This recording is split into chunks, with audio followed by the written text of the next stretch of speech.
Hello' student, তোমালোকৰ চাগে এতিয়া টেনশ্যন লাগিছে মেট্ৰিকৰ ৰিজাল্ট ক'ত চাম যিহেতু মামাই ঘোষণা কৰিলে মেট্ৰিকৰ ৰিজাল্টৰ তাৰিখ 10 এপ্ৰিলত। এতিয়া তোমালোকে গম পাইছা, নিউজটো চাগে তোমালোকে শুনিছাই। মেট্ৰিকৰ ৰিজাল্ট কেতিয়া দিব? বিহুৰ আগত নে বিহুৰ পিছত? 10 এপ্ৰিল, মেট্ৰিকৰ ৰিজাল্ট 10 এপ্ৰিল। থেংক ইউ, পাছ কৰাই দিব। এতিয়া আহা জানো ক'ত মেট্ৰিকৰ ৰিজাল্ট চাম, য'ত ছাৰ্ভাৰ ডাউনো নহ'ব আৰু সহজ ইজি ৱেবছাইটত। Main official website board of secondary এডুকেশ্যনৰ, এইটো 1 নম্বৰ। 2 নম্বৰটো তোমালোকে চাবা, এইটো আছাম ষ্টেট স্কুল এডুকেশ্যনৰ ব'ৰ্ডৰ, এইকেইটাত চাবা, এইকেইটা মেইন ৱেবছাইট হয়।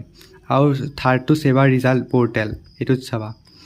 আৰু যদি মেইন অফিচিয়েল ৱেবছাইটত যদি ছাৰ্ভাৰ ডাউন হয়, তেতিয়াহ'লে বেকআপত তোমালোকে এইবোৰ ৱেবছাইট চাবা। Backup website indiaresult.com, result.shiksha, examresult.net। তোমালোকে SSCB ৰিজাল্ট এপটো ছেবাৰ অফিচিয়েলৰ গভৰ্ণমেণ্ট ইয়াত ডাউনলোড কৰি ল'ব পাৰা। ইয়াতো ৰিজাল্ট চাব পাৰি। মই ইয়াত ডাউনলোড কৰি থৈছোঁ, খালি অপেনত ক্লিক কৰিলে হয়।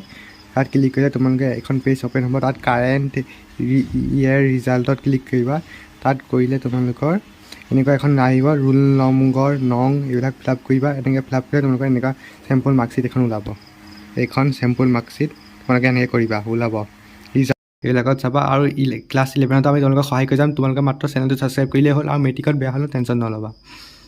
আমাৰ হোৱাটছআপ চেনেলটো ফ'ল' কৰি ল'বা, লিংক পিন কমেণ্টত দিয়া আছে। HSLCত বেয়া হ'লেও টেনশ্যন নকৰিবা, ক্লাছ 11 আৰু 12 মেইন হয়। HSত আমি সহায় কৰিম, তোমালোকে অকল ছাবস্ক্ৰাইব কৰিলেই হ'ল। ছাবস্ক্ৰাইব কৰি লোৱা যাতে তোমালোকৰ HSS ভাল হয়।